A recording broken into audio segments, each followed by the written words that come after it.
You're listening to the Cinemental Podcast. Shall we begin? All right, welcome back to the Cinemental Podcast, where we discuss mental health in cinema, television, and popular culture and how it is portrayed.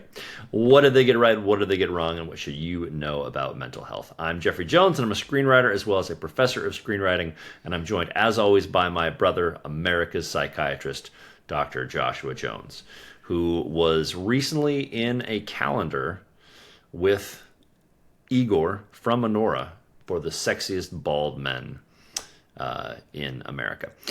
Josh is a general and forensic psychiatrist. Dave Bautista was with us on that one. Dave Bautista was on that calendar.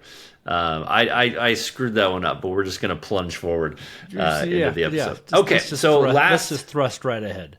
A couple days ago, Josh, we talked about Anora, and we're going to talk a little bit more about Anora and sex work. But today we're going to mainly focus on just the topic of sex.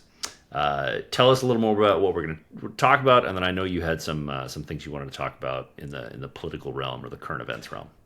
Yeah, so folks, as you know, our Thursday episodes are more of a general topic. We're going to talk about general sexual health and how that relates to mental health. And then we are going to talk about some things that have been in the news lately around politics.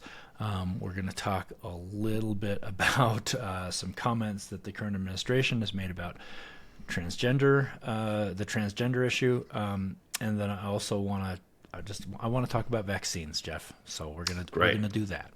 Great. Okay, let's dive in. What do you want to talk about when it comes to sex? Let's talk about sex, baby. Let's talk about you and me. Right. That absolutely tags you as someone who was born in the late 70s or early 80s, if you know the lyric to that song. Look, sex is such a massive topic, and it's incredibly important to all facets of health, development, physical health, mental health. We just need to talk more about it. Anora brings up the topic of sex work, but I think one of the reasons why sex work is so taboo is because in our Western society in America, sex in general is pretty taboo. We don't talk about it a lot. The sex education that kids get, that developing adolescents get, is spotty. It's usually determined either at the state level or the local level.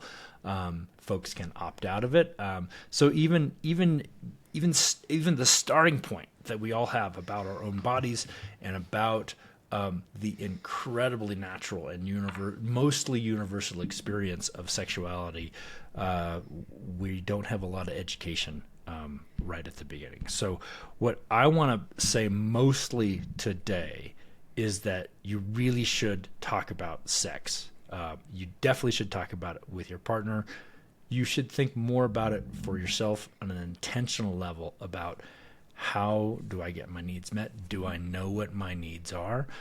Because having a fulfilling sex life, whether that's with a partner, whether that's with yourself, is a key to good mental health. It can make you feel less alone. It can make you feel more connected, especially with your partner or partners, and it can make you feel less icky and less weird if you normalize. What does that look like? What are some things that we want to normalize? Let's talk about sex. Yeah. So the internet has both been an incredible boon and probably an area where some danger has come about. Before the internet, people had kinks, fetishes, things that they thought were weird or unnatural or made them icky, and they had no real way of finding a community that normalized that. And what I want to say is that whatever turns you on, whatever you get off on, if it is with consensual, adult, person, human being, then it's not weird. It's not weird. There's just this massive spectrum of sexual tastes, sexual desires, and as long as you can get that fulfilled without infringing on the rights of others, without harming others, you're not weird. You're not broken. Yeah, no, I think that's really well said. And and talking about it with a partner, talking about it. I mean, where do you recommend? Like, do we talk about it online? Are we sharing, as our Facebook status? What are the ways that we talk about this? Yeah, with trusted people, you definitely should be talking about sexuality with your partner or partners. You should be saying, I like this, I don't like that. This is what makes me feel weird. This is what makes me feel good. You may not even know, and you may be exploring that with your partner. But talking about sexuality and talking about how it fits into your life and your relationship is incredibly important. All right, Josh, I'm going to put you on the spot then. Tell me something about sex for you. I am inhibited in sharing because of the social stigma. Well, if we're gonna break it down, man, we gotta break it down. Do you want me to go first? I really don't. I really don't, because I'm not suggesting that you make it public, Jeff. I'm suggesting that you talk about it more in the private parts of your life with the people that you are experiencing it with and knowing about it with yourself. I'm not suggesting that at this point in our societal development, you broadcast it everywhere, but I am suggesting that you break the taboo of not talking about it with others or having it be something that is so dirty that it never gets brought up with your partner, or have it be so dirty that it's never something that you talk about with your children as they start to develop. We still have a lot of societal taboo where parents don't talk about this stuff with their kids. I'm going to make a statement, and you tell me if you agree with this, okay? If you're saying it, no. Okay, I'm going to make a statement. Tell me if you agree. I think I would guess that most couples, even in long-term relationship, hide masturbating from each other. I think that's probably true. Yeah, I think that's true. Yeah, and probably don't even want to admit, that they masturbate. It would feel caught if someone knew that they were masturbating. Yeah. And it's sort of a statement about how, like, oh, are you attracted to me if you're off masturbating? I probably, for me, maybe a 10-to-1 ratio, masturbation to sex. I love masturbating. I love it. Happy to do it all the time. There was a time where I think I had admitted to Mary-Eve that I'd masturbated, and she was thinking about it. She was like, when? Like, when during the day? I was like, well, you remember that 10 minutes you snuck out to get some Cheerios? Well, right then. She was like, oh my God. Oh God. And, I'm happy to talk about that. I think that masturbation is totally normal. I think that, the fact that most people do it as frequently as people do it, and that's unknown or incapable of being talked about, that's something we can immediately start to say. I remember back in college when I used to have a lab experiment in chemistry cooking or something, I'd run back to the dorm room. There you go. I remember Charles Williams in the 7th grade. We were at a party, and he just looked around the room, and he's like, guys, I masturbate. I do it. I love it. And at that point, it was still like stigmatized. Men were coming out of the woodwork to be like, me too, me too, me too. Oh, how do you do it? How do you do it? And it just took one person to say, I do this, it's normal. And then all of a sudden, everybody wanted to talk about it. And now it was like, you were so cool if it was like, I masturbated before school today. It was like, oh, good job, man. But it just took one person to break it down and to break down that stigma, which I just thought was absolutely fascinating. Yeah, the amount of masturbation that's going on in middle school bathrooms during hall passes has got to be a lot. I never masturbated at school. Yeah, it's not something I did. Not that I'm going to shame anybody who did. I think what you can tell in our society is taboo in sex to talk about is what stand-up comedians are joking about. Sure. And people will then laugh, ha ha ha ha ha ha. That's what's taboo, and that's what we need to talk about more. Yeah. Yeah. Let's also make a quick point here about that, though, because there is a stand-up comedian who's talks about some sex stuff. It's not okay if you are using power inappropriately to then talk about sex. You know, I don't want to mention him by name. I'm not going to try and shame anybody.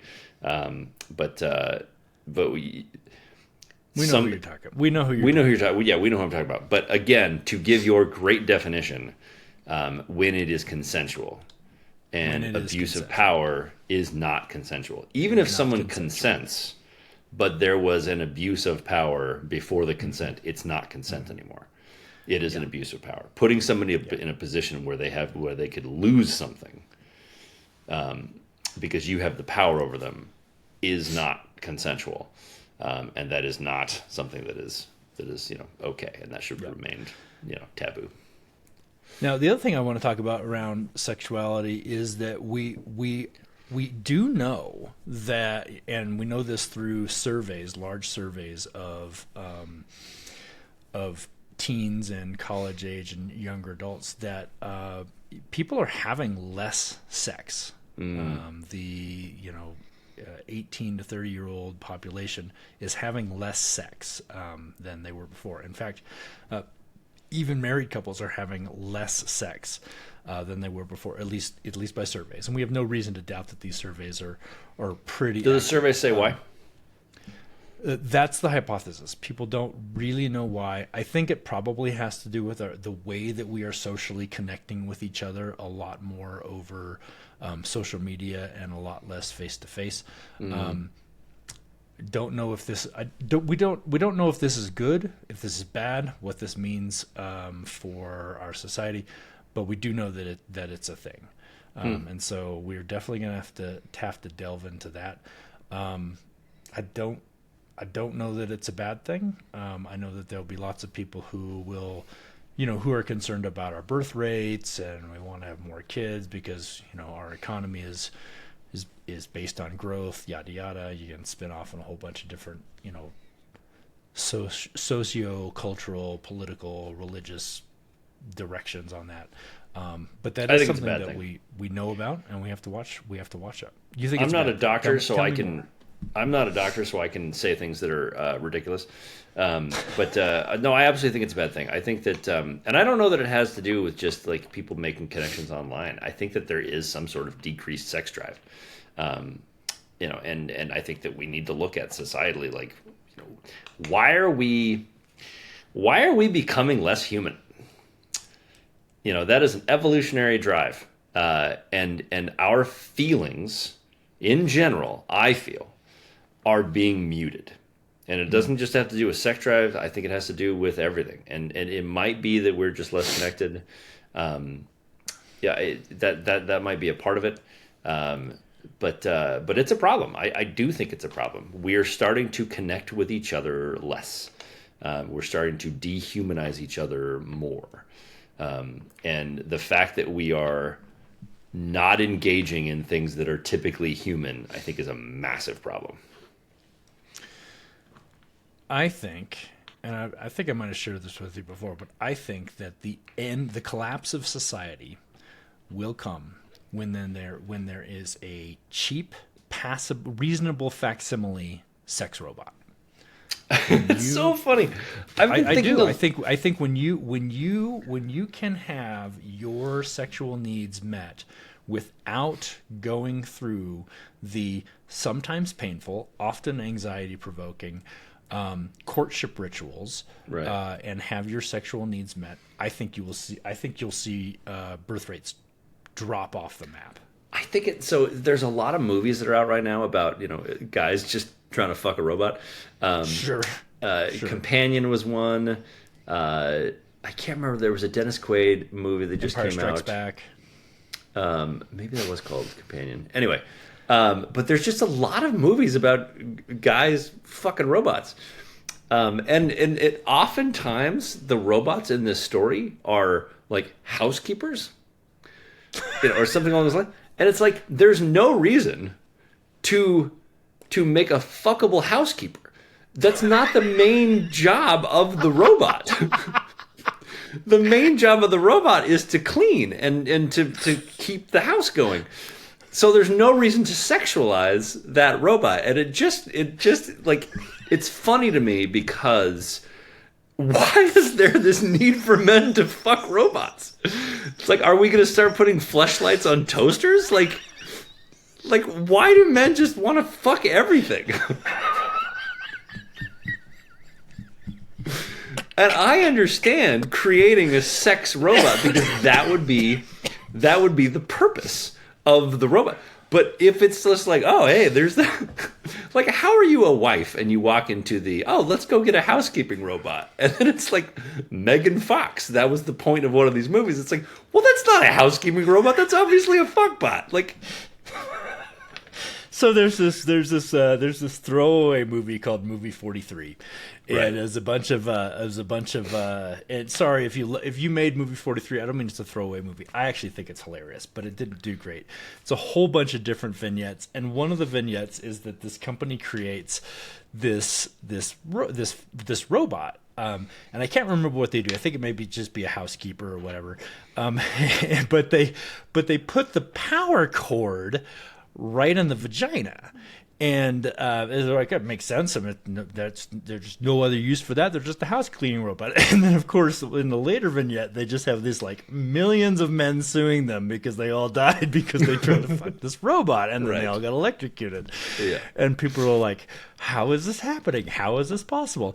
And I believe you noticed that in the boardroom, it's only women remaining because all the men are out on medical leave. that's great. That's Oh great. god, I may have misremembered that a little bit, but it's a hilarious vignette that points right to what you were saying. Yeah. No, I agree with you. I think that the sex robot is probably the downfall of society, but I think we're going to get there sooner because men are going to want to fuck any robot that is made. So beware future toasters. Josh, there's so much more to talk about with sex, and we will talk about Toasterbot 2000. I'm telling you, man, it's not far away. It's like we're already just. No, but I mean, I just, I don't want to paint this I'm going to paint this in just men have tried to fuck everything through history. Paint This it is- closer to your microphone. Men have tried to fuck everything throughout history. This isn't Right. new. No, I know. You know? It's just, to me, it's just funny. Like, I think I'm going to write a sketch where, a guy brings a robot home and the robot's purpose is like to make the bed, or maybe it's like a Roomba. It's like, oh, I bought a Roomba, and then it's not. It's a beautiful woman, and the wife is like, I don't think that's a Roomba. That's a sex bot. He's like, what? What? No. What are you talking about? Why does a Roomba need breasts? Just to make it, to humanize it. Why do we need to humanize our vacuum? Yeah. Okay. Wow. Anyway. Well, we got really far afield on here. I mean, I think my main point for your general mental health is that you should be more open with your partner about talking about sexuality, And not about feel talking shame. about what your needs are, and really getting to know yourself and what your own needs are. Totally. Yeah, stick a That's it. pinky up there. See how that feels. Okay, Joe, what are some of the things you want to talk about? Vaccines. There was something about vaccines that you were interested in this week. Yeah. So, all right. So, folks, let's pivot a little bit away. We'll pivot away from sex. We're going to talk about what's going on in the news. So, there's a measles outbreak in Texas. Measles is a dangerous viral disease. Right. It has already killed 2 children in the United States this year from this outbreak, and it is easily preventable with a very safe vaccine. And I'm sure we're going to get flamed for that, whatever, blah, blah, blah. But it is just, it is an incontrovertible point that the most life-saving invention that humans have ever come up with is the vaccine. It harnesses our own immune system to fight disease. There's nothing sinister about this. There's nothing that's going on, etc. And now we have RFK Jr. as head of our health in America. And although He's come out and given, you've seen different headlines say, oh, he's for vaccines now. If you read it, it's a very tepid response to say, yeah, you should get vaccinated. You should get your kids vaccinated. You should get them vaccinated. If you want to prevent disease, you get them vaccinated. And I know this is an individual choice, and I know people are probably going to flame us for this. Okay, bring it on, because you want to stop this measles vaccine. You want to stop this measles outbreak. Get vaccinated. Period. End of story. You're obviously right, and I obviously agree with you. But I don't think that it's helping, because you saying that is just another doctor, i.e., big pharma, trying to push your vaccine agenda. I know. People are afraid, and that's why they're not getting vaccinated. It's because there's a lot of disinformation that you and I would call disinformation. Somebody else is saying, like, no, someone's finally telling us the truth. Right. But how do we get past that fear that people have over something that, if you just look at the data, is clearly saving lives? Yeah. Yeah. How do we get past that fear, Josh? We have to discuss it more, and we have to both discuss it more, and we have to regain and rebuild some trust with our institutions. We have to rebuild trust in science. People, I think some people have decided that science is this other belief system, right? And it both is and it isn't. It is to believe in science is to say, hey, I agree that the scientific method works. That is that you come up with a hypothesis, you test against it, and you observe what the data tells you about that hypothesis. And so science changes, science evolves, science advances, it builds on each other. We don't have all the answers. We have a tremendous amount of data. The problem with science is that science is never going to say, because of the scientific method, we're never going to say we 100% know this, right? And this is something you shit on me all the time for. No. I'm about to back you up on this. No, but you shit on me all the time about this, where I'll be a little mealy-mouthed and say, I'm not going to say that 100%, because you can always build an exception. And if, as a scientist, you say 100%, and somebody comes up with, I found one thing, then for some reason we've decided that invalidates the science that has happened. And I think that's what is happening. It's much more comforting to have a belief system that is infallible. But no, science I hear you, that and that's not why I'm a dick about it most of the time. The reason I know you're a dick about it because we're brothers and it's hilarious. And no, that's not why. That's not why. And you're really good at being a dick. I am really good at being a dick, but that's not why. It's that anybody who's listening to this is probably tuning in because there's a psychiatrist who knows stuff, and so it's frustrating for me to hear when I know you're sure about something, to then say, well, we don't entirely know. It's like that people are here to hear your opinion on the facts, Sure. and obviously when you use opinion and facts in the same sentence, that's already sort of problematic. But like, I like it when you say vaccines work, get vaccinated. It's like, I hear you, and I think that there is anybody who's listening to anybody needs to remember that there's other factors and there's blah blah. I think the mealy mouth stuff is just a given, and that's why I fight you on it. Where it's like, just get to the point, get to what you believe, because everybody should take what everybody says with a grain of salt, and nobody should just be someone's savior or only piece of information that they gather from. Let me. You said something and I wanted to... Oh, okay. So this I thought was interesting because you talked about the scientific method. Neil deGrasse Tyson actually explained this really well, where he said, it's not that science is wrong or disproven. What usually happens is when science is sure about something, our knowledge of it becomes greater. We get more in depth with our knowledge, but we'll start with a theory. And so we have, the theory of gravity. we know certain things about gravity. What we will do is we'll just know more. But the things that you're hearing about gravity aren't theories. They aren't possibly disproven. They've been observed. They've been recorded. They've been vetted. They're real.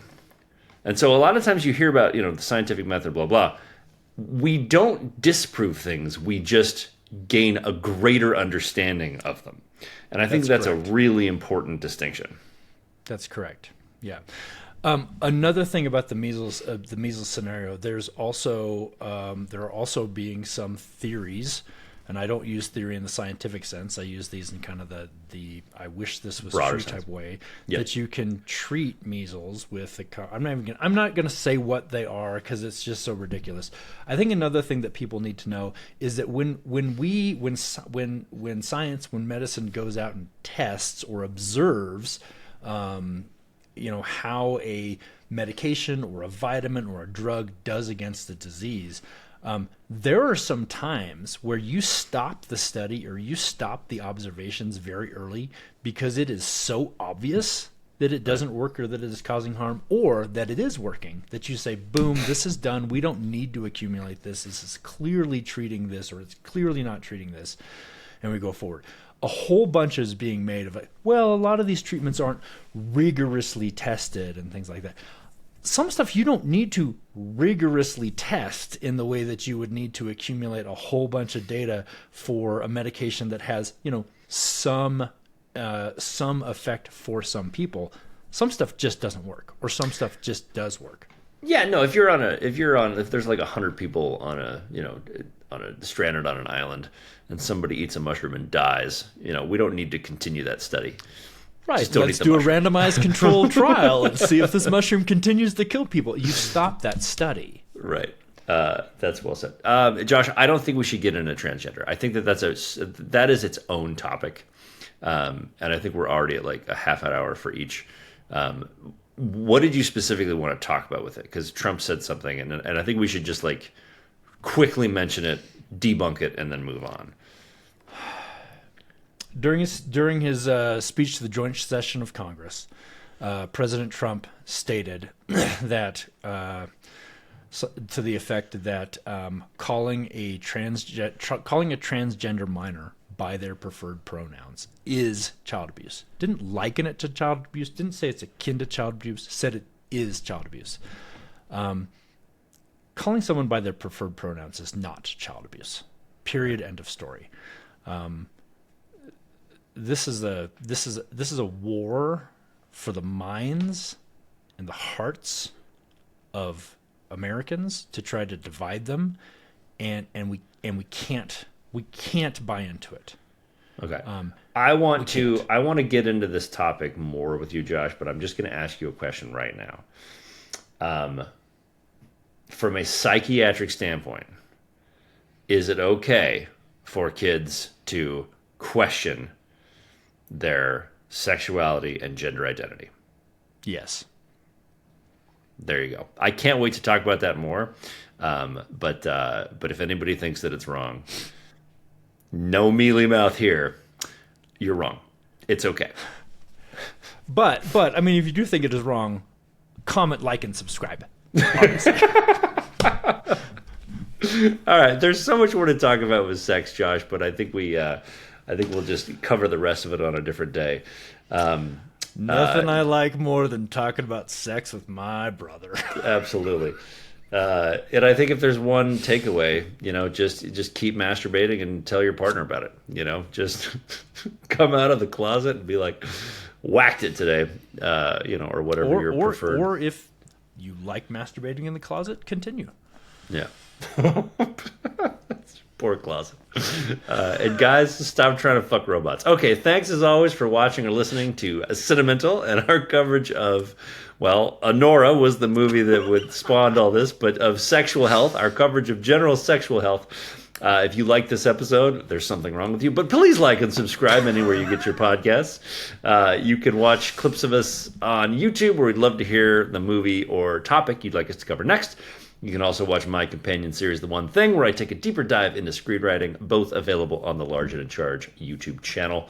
Follow Dr. Joshua Jones, America's Psychiatrist, on Blue Sky.